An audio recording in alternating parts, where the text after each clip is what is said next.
Bismillahirrahmanirrahim. Alhamdulillahirabbil alamin. Wassalatu wassalamu ala sayyidina Muhammadin asyrafil mursalin wa ala alihi washabbihi ajmain. Subhanaka la ilma lana illa ma 'allamtana innaka antal alimul hakim. Qala rabbi shrah li sadri wa yassir li amri wahlul 'uqdatam min lisani yafqahu qawli. Nawaitu ta'alluma wa ta'lima lifadata wal istifada wa tadhakkura wa tadhkira wa naf'a wal intifa'. وتمسك على كتاب الله وسنة رسوله والدعاء إلى الهدى والدلالة على الخير ابتغاء مرضاته وقربه وثوابه سبحانه وتعالى.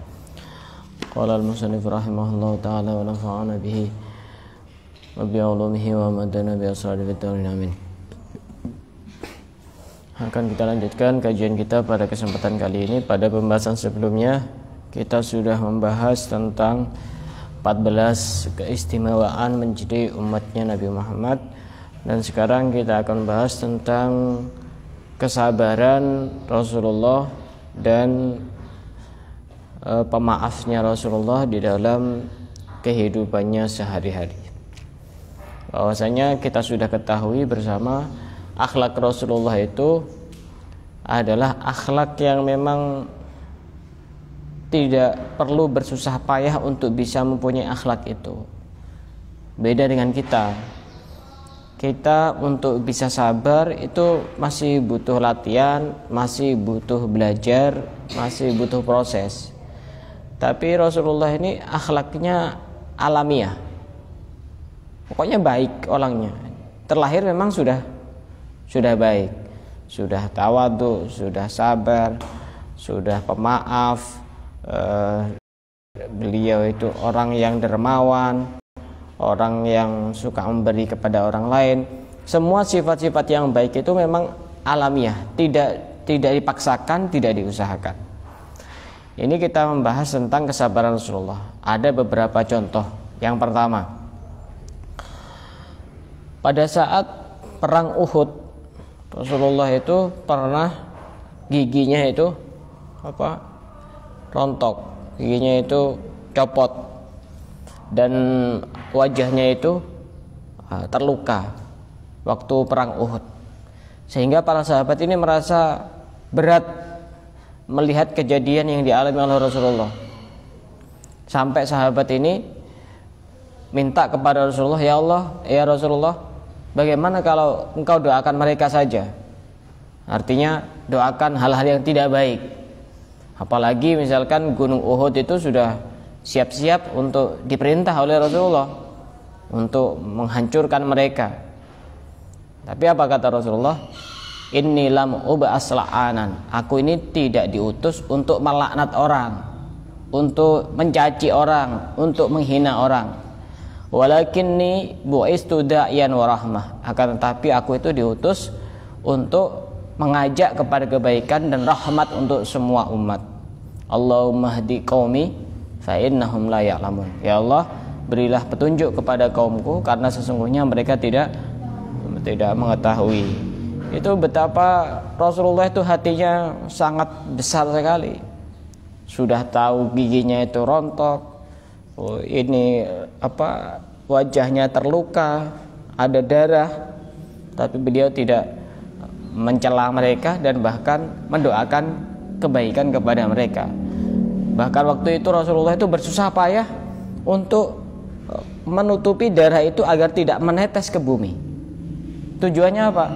Khawatir bumi ini nanti akan menelan kepada mereka, karena Rasulullah mendengar perkataan bumi, wahai Rasul, kalau engkau mau biar mereka aku telan. Apa yang dilakukan Rasulullah? Jangan sampai darah ini netes ke bumi, karena aku nanti khawatir mereka ini celaka semuanya, mati semuanya sebab ditelan oleh bumi. Itu luar biasa. Sabarnya Rasulullah, pemaafnya Rasulullah sangat luar biasa. Maka kita pun sudah semestinya cinta sama orang seperti itu. Kita harus suka sama seorang seperti itu, karena itu orang yang spesial, itu orang yang tidak sembarangan, itu orang yang luar biasa. Pernah dalam satu ketika juga diriwayatkan dari Sayyidina Umar bin Khattab.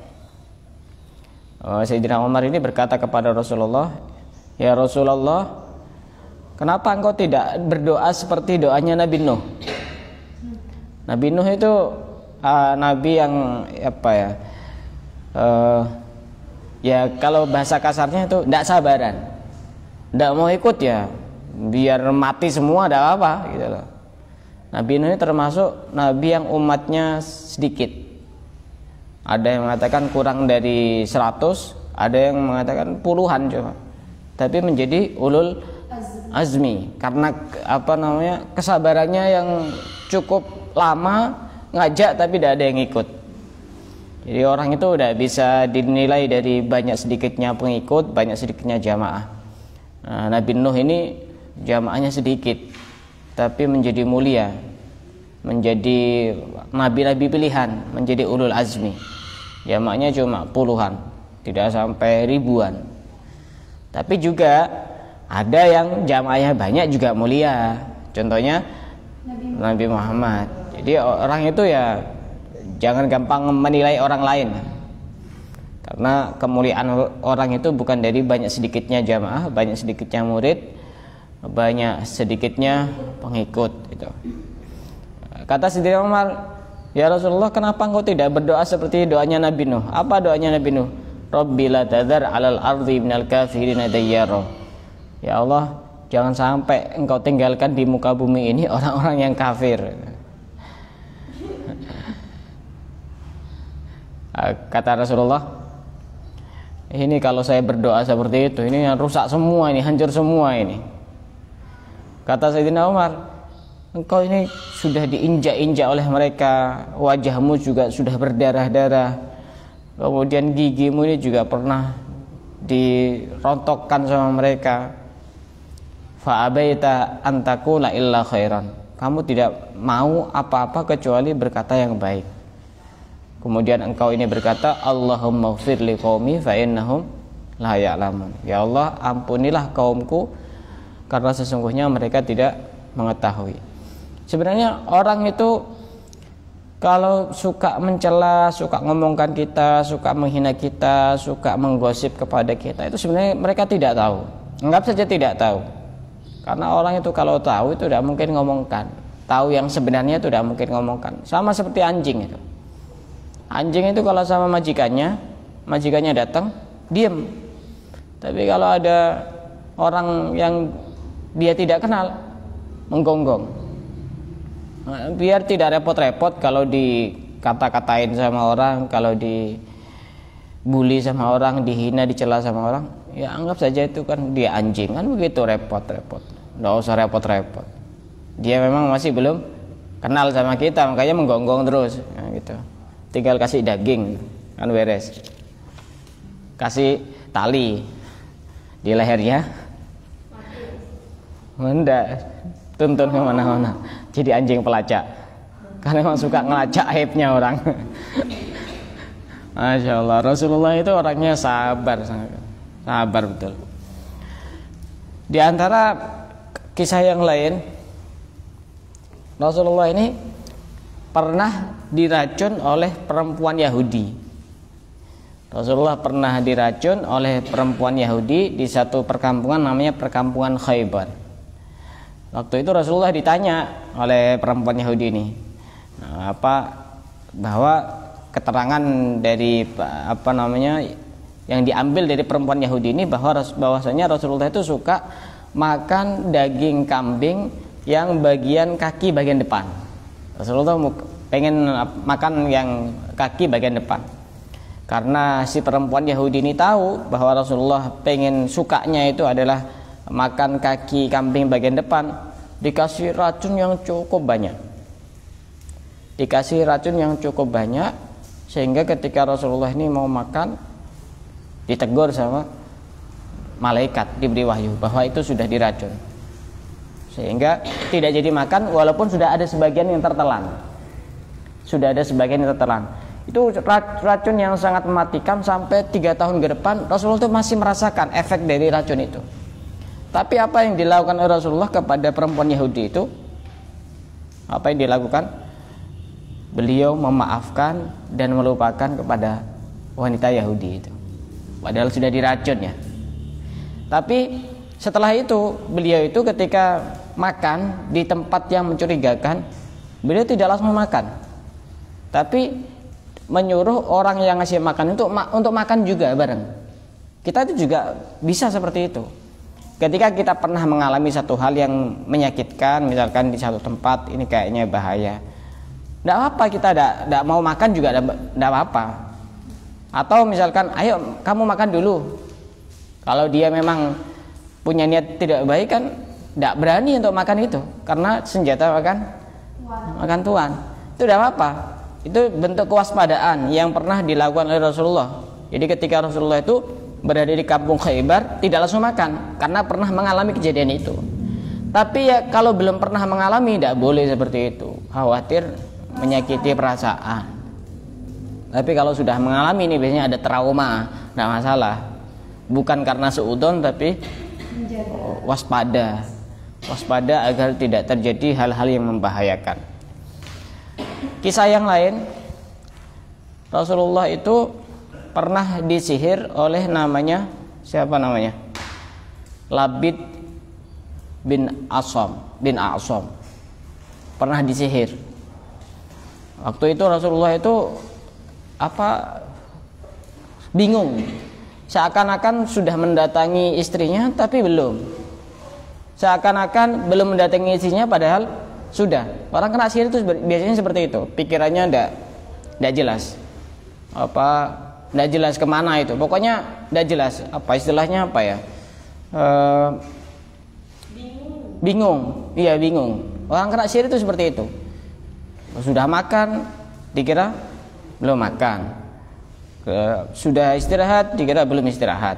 Bingung pokoknya, orang kena sihir itu ciri-cirinya bingung, gelisah, resah, gelisah gitu. Akhirnya diberikan wahyu dari Allah, dititipkan oleh malaikat kepada malaikat Jibril bahwasanya beliau itu sedang disihir oleh seorang laki-laki bernama Labid bin A'sam. Terus Jibril ini membawa surat Al-Mu'awwidhatain, surat Al-Falaq dan surat An-Nas untuk dibaca. Setelah itu ditunjukkan bahwasanya Labid al-A'sam ini menyihir Rasulullah dengan menggunakan rambutnya beliau diikat dengan pelepah kurma dan ditaruh di sumur Darwan. Setelah itu dikasih tahu, akhirnya itu diambil dan setelah itu Rasulullah sembuh. Tapi apa yang dilakukan Rasulullah ketika beliau tahu bahwa yang menyihir adalah Labid al-A'sam? Wala atba alaihi fadlan an muaqabatihi. Tidak mencela sedikit pun, tidak menghina sedikit pun, tidak membalas sedikit pun Rasulullah. Makanya urusan sihir itu walaupun kita sudah tahu, tidak perlu untuk dibalas. Kita ngikuti Rasulullah. Apalagi emang sihir itu hal-hal yang bersifat gaib gitu. Dan memang sihir itu ada benda-benda yang diikat atau dikirim. Makanya kalau menangani orang terkena sihir itu tidak cukup ditangani orangnya, tapi harus mencari istilahnya ukot-ukot, buhul-buhul yang dikirim itu. Ketika itu sudah hancur, insya Allah orangnya sembuh, sebagaimana yang dialami oleh Rasulullah.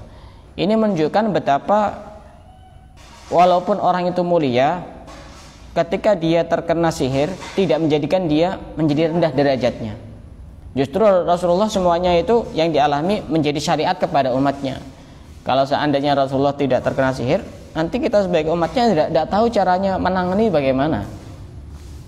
Sehingga kalau pengen tidak gampang terkena sihir, sering istiqomah baca Al-Mu'awwidhatain ini, surat Al-Falaq dan surat An-Nas. Dan orang itu harus percaya bahwa sihir itu ada. Sihir itu ada, jangan sampai tidak percaya. Kadang ada orang Islam tidak percaya. Oh masa ada orang kena guna-guna, kena santet, kena pelet. Sihir itu macam-macam. Ada sihir yang untuk memisahkan suami istri. Ada sihir itu yang memang fungsinya untuk merusak ekonomi seseorang. Ada sihir itu yang fungsinya untuk merusak kesehatan. Dan itu macam-macam. Biasanya sihir itu kalau dia itu putus semangat, tidak semangat hidup, gampang putus asa, itu biasanya ada yang ditaruh di kuburan itu. ada yang ditaruh di kuburan. Karena kuburan itu kan ya mungkin yang ditaruh itu mungkin pakaiannya atau fotonya atau rambutnya. Ya itu butuh pembahasan khusus itu. Tidak tidak mungkin dijelaskan kepada sembarang orang. Tidak mungkin dijelaskan kepada sembarang orang. Ya, yang pasti nanti butuh dicari itunya, kemudian dihancurkan, dimusnahkan. Insya Allah nanti sembuh itu. Biasanya orang seperti itu. Kadang ada orang itu yang tujuan hidupnya tidak jelas, ngelayang-layang. Itu biasanya ada sesuatu yang ditaruh di atap atau di pohon atau di apa. Ada juga orang itu yang hidupnya itu seakan-akan tenggelam, gampang mengucilkan diri, gampang down, gampang putus asa. Itu biasanya kadang-kadang ditaruh di laut anunya itu. Hanya dia seakan-akan seperti orang tenggelam, macam-macam. Dan sihir yang paling mematikan itu jika sihir dengan makanan, karena langsung masuk ke perutnya, ke tubuhnya. Jadi ya biasa seperti itu. Rasulullah disihir itu bukan karena Rasulullah itu banyak dosanya. Jadi kalau ada orang disihir ya sudah biasa, Rasulullah saja kena sihir gitu. Tapi ya kita tetap berharap, berlindung agar kita tidak terkena sihir gitu loh. Jangan nantang-nantang pokoknya. Jangan nantang-nantang. Misalkan saya tidak takut kena sihir. Jangan. Banyak berlindung kepada Allah dengan membaca al-muawwidzatain. Jangan nantang-nantang. Soalnya kadang orang itu kalau tidak percaya seperti itu, kadang-kadang ngalami sendiri. Ada salah satu murid saya itu dari kecil sampai kelas 3 MTS itu paling dia tidak percaya kalau ada orang bisa kesurupan. Tapi pada saat kelas 3 MTS hampir tiap hari dia kesurupan. Dia kena omongannya sendiri. Hati-hati kalau seperti itu, hati-hati. Dan Rasulullah itu ya juga pernah terkena sihir. Sayyidah Aisyah juga pernah terkena sihir. Disihir oleh budak perempuan, seorang budak perempuan yang akan dimerdekakan. Tapi Sayyidah Aisyah ini menjanjikan, nanti kamu akan saya merdekakan ketika saya sudah mati, sudah wafat. Tapi budaknya ini tidak sabaran, akhirnya disihir Sayyidah Aisyah. Ketika sudah diketahui bahwa dia yang menyihir, ditanya, kamu yang nyihir saya? Iya, kenapa kok nyihir saya? Ya pengen dimerdekakan, tidak usah nunggu mati gitu. Ya tidak usah nunggu wafat. Tapi ya tidak dikabulkan oleh Sayyidah Aisyah karena caranya tidak bagus gitu. Sayyidah Aisyah saya sudah pernah terkena sihir, apalagi manusia biasa, ya tidak usah heran. Tidak, orang terkena sihir itu bukan aib dan tidak menurunkan kemuliaan derajatnya gitu. Kisah yang lain tentang kesabaran Rasulullah, dikatakan bahwasanya ini kata Sayyidah Aisyah, wa ma daraba bi yadihi syai'an qattun illa ayyujahida fi sabilillah. Rasulullah itu seumur hidup tidak pernah mukul kepada siapapun, tidak pernah, kecuali pada saat perang. Oh iya, perang. Perang maafkan ya, beres itu, selesai masalah. Ya wajib mukulnya juga bukan pakai tangan, pakai pedang, kecuali mukulnya ketika berperang. Tapi Rasulullah ketika di rumah nggak pernah mukul sama sekali. Ini contoh, kalau pengen mencontoh pemimpin rumah tangga itu ya Rasulullah. Jangan ndak KDRT, betul, ndak KDRT. Ini kalau pengen mencontoh orang yang tampan, orang yang wibawa, orang yang kuat, Rasulullah kan kuat, kekuatannya melebihi 40 orang. Tapi walaupun begitu beliau tidak pernah mukul sama sekali. Wa ma daraba khadiman qattu wala imra'atan. Rasulullah tidak pernah memukul pembantunya sama sekali, dan juga tidak pernah memukul istri-istrinya, tidak pernah sama sekali, satu pun tidak pernah. Rasulullah Shallallahu Alaihi Wasallam. Masya Allah, ini lelaki yang cukup ideal, laki idaman ini. Rasulullah tidak pernah mukul kepada siapapun.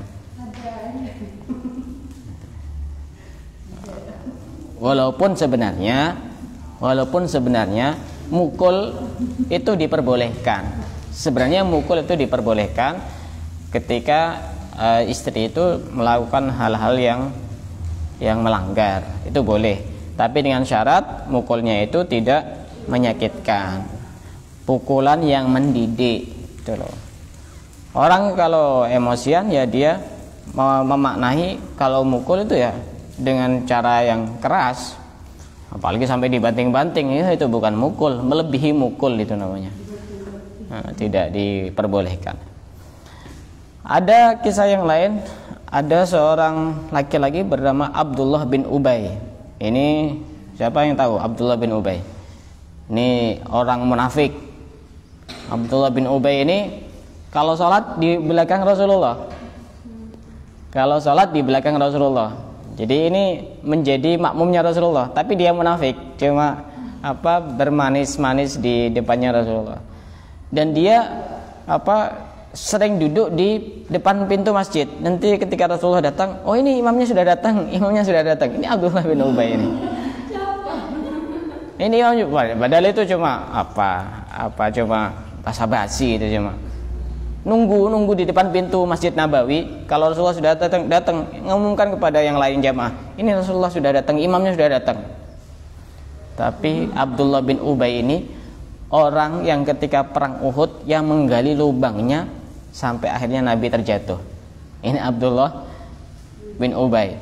Saking tidak sukanya kepada Rasulullah, Abdullah bin Ubay ini sampai mengatakan, air kencing untaku ini jauh lebih mulia daripada Muhammad.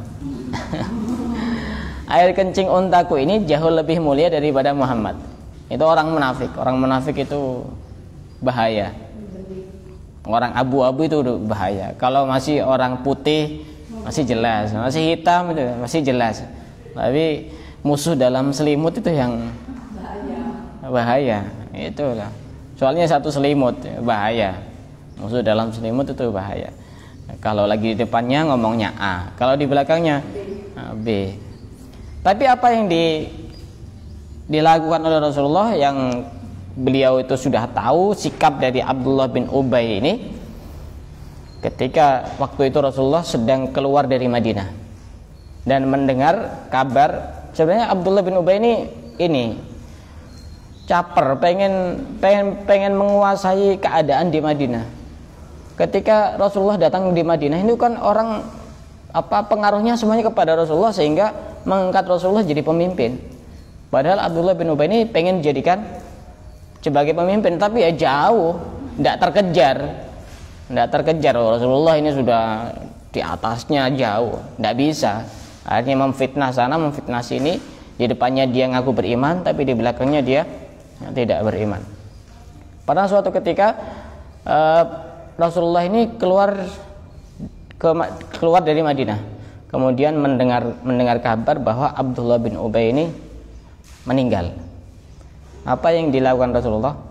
Rasulullah langsung putar balik, memacu kudanya dengan begitu sangat keras, dengan cepat.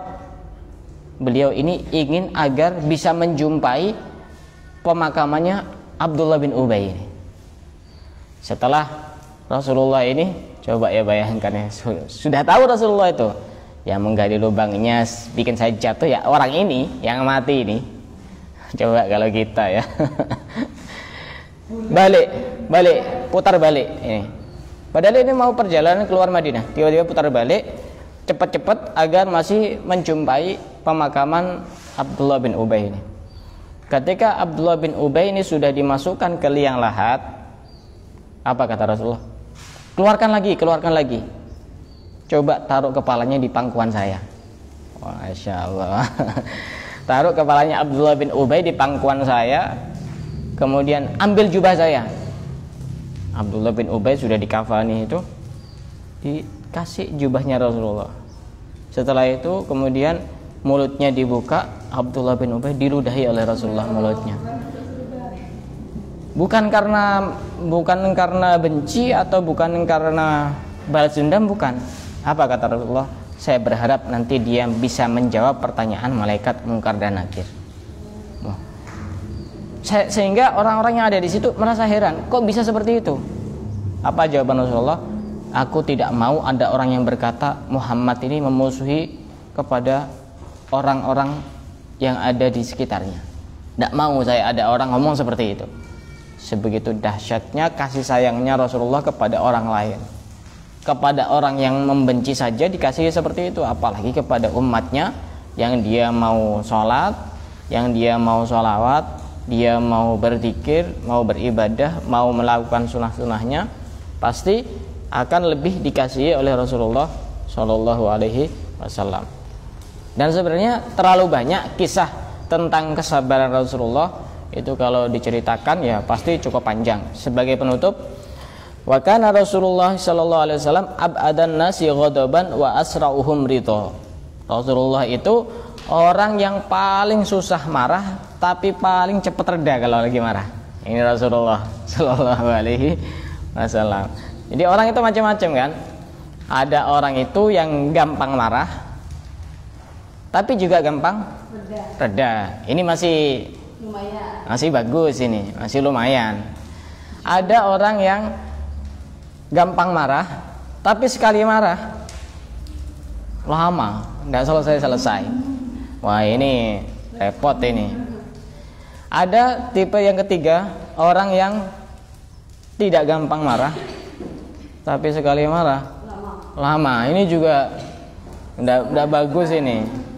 Memang dia tidak gampang emosi, tapi sekali emosi tidak selesai. Seperti apa sinetron yang ada di televisi itu sampai beberapa episode tidak selesai.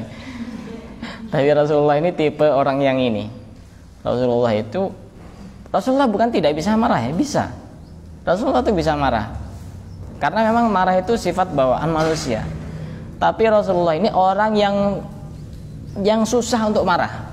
Tapi sekali marah cepat hilangnya. Itu Rasulullah Shallallahu Alaihi Wasallam. Dan pernah marah kepada istri-istrinya, pernah, pada sahabat-sahabatnya juga pernah. Tapi itu jaraknya cuma sebentar dan tidak berjalan begitu sangat lama. Itu menunjukkan betapa Rasulullah ini manusia mulia, manusia utama, manusia paling istimewa dan manusia paling spesial. Sehingga menjadi aneh kalau ada orang tidak cinta kepada Rasulullah. Masa orang sebaik itu kita tidak cinta? Masa orang sebaik itu kita tidak mau rajin bersolawat kepada beliau? Masa orang sebaik itu yang sudah jelas-jelas nanti akan menolong kepada kita biasa-biasa saja? Hati Rasulullah itu ada di dalam hati kita biasa-biasa saja, tidak menganggapnya beliau manusia yang spesial. Ini berarti ada yang bermasalah di dalam hatinya. Dan insya Allah pada pertemuan yang selanjutnya kita akan membahas dengan pembahasan yang lain yang berkaitan dengan Rasulullah Shallallahu Alaihi Wasallam. Wallahu a'lam bishawab.